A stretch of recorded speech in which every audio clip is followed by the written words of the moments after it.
Maintenant que vous savez manipuler plusieurs types de structures de données, à savoir les listes, les tuples et les dictionnaires, mais également des types de données un peu plus simples, comme les entiers ou les chaînes de caractères, vous pouvez mélanger tout cela. Nous savons que nous pouvons mettre des chaînes de caractères dans des listes. Mais vous pouvez également mettre des tuples dans des listes.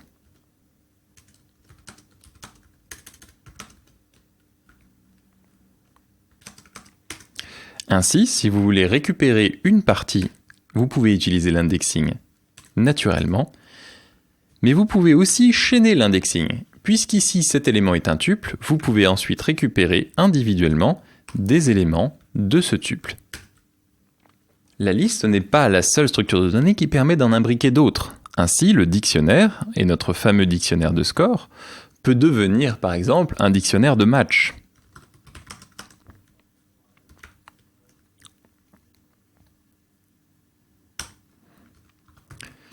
Et nous pouvons dire le match de Céline est une liste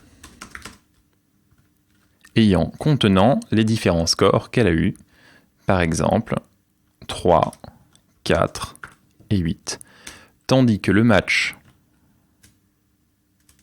de Joe est une liste où il aura fait les scores 10, 3 et 2. Notre dictionnaire maintenant contient donc des clés qui sont des chaînes de caractères et des valeurs qui sont des listes.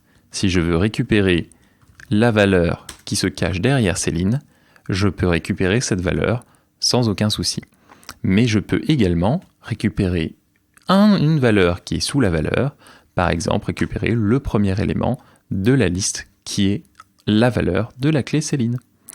On peut même appliquer le slicing aux éléments restants.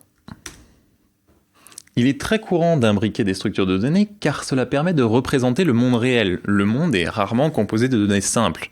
En général, on représente des données simples qui contiennent des données plus complexes et ainsi de suite.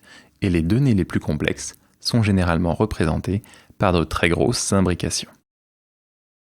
N'oubliez pas, une fois que l'on fait ceci, on récupère une liste.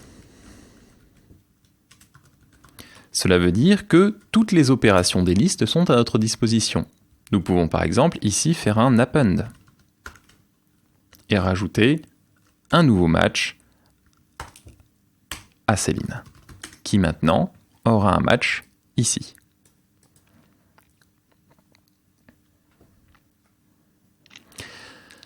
Quand nous avons une structure de données imbriquée, il faut la parcourir de manière imbriquée. Ainsi, nous aurons une boucle. Ainsi, si l'on veut afficher tous les matchs par personne, nous aurons une boucle for pour les personnes, et ensuite nous aurons une boucle for pour les matchs.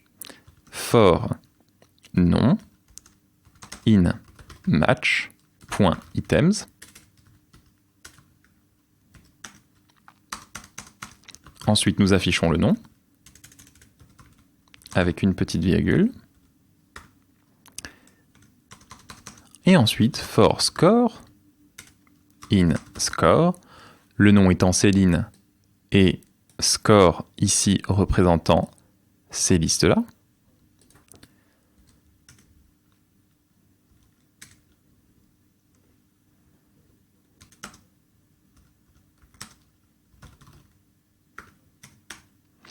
Nous pouvons ainsi afficher l'intégralité des matchs de Céline et l'intégralité des matchs de Joe. Nous avons deux boucles for imbriquées. Plus vous allez avoir des structures de données qui vont être imbriquées de manière profonde, plus vous allez avoir de boucles for.